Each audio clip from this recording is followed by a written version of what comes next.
anak orang kaya itu privilege-nya ada dua. Satu duit modal, dua dia mendapatkan kesempatan untuk mencoba berkali-kali. Tapi bagi orang miskin nih, satu kegagalan tuh sangat luar biasa Pak. Ya, Karena dia belum tentu bisa nyoba lagi loh. Maka gua dulu banget nih sebelum gua akhirnya terima fakta seperti itu, dulu gua tipikal yang kayak sukanya sharing. Wah ini bisnis lah, ala motivator lah. Tapi sini gue tahu kegagalan bagi orang kaya itu hal biasa. Kegagalan bagi orang miskin itu tidak bisa diterima. Karena kalau dia gagal, dia belum tentu punya chance untuk mengulang kesempatan itu lagi. Jadi bagi orang semakin finansialnya buruk, semakin dia gak boleh gagal. Nah tapi kan sulit kalau belum dicoba. Maksudnya kan dia belum tahu ini berhasil atau enggak kan? Makanya itulah kenapa orang miskin rata-rata sulit kan untuk naik level.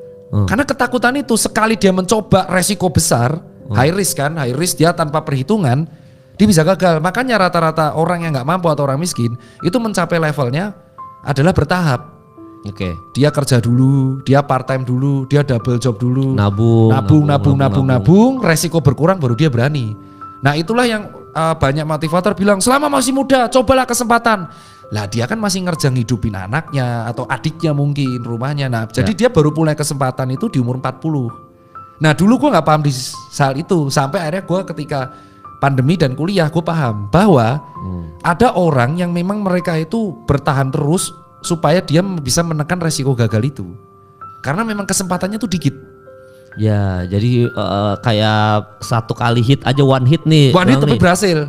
Makanya harus ditahan dulu nih. Tahan dulu. Jangan yang orang bilang berusahalah di usia muda. Justru itu ya nggak salah juga ya. Cuma justru itu yang bikin kayak ada orang yang kayak tadi kata lu secara finansial tidak sebagus orang-orang yang secara finansial bagus kan. Betul. Jadi dia harus one hit wonder bahasanya apa ya? Harus one hit punch gitu. Iya betul. Tapi langsung kelar. Nah makanya kan kalau kita lihat ada tuh kayak anak, kalau gue menyebutnya kaum mediocre ya. Jadi kaum mediocre tuh kaum yang memang terjebak di generasi sandwich. Dia sudah pinter tapi dia bekerja untuk membiayai adiknya dan membiayai utang keluarganya. Jadi stuck di sini nih. Terus dia dibakar-bakar, ayolah resign lah.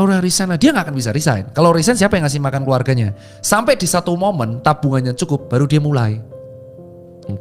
Nah itulah yang disebut, makanya kalau kita memotivasi atau pendapat, ada orang-orang seperti itu yang bagi mereka tuh gak bisa gagal karena tabungan mereka itulah yang akan mereka buat modal. Nah makanya karena banyak orang shortcut, tidak mau menghormati proses ini, mereka shortcut lewat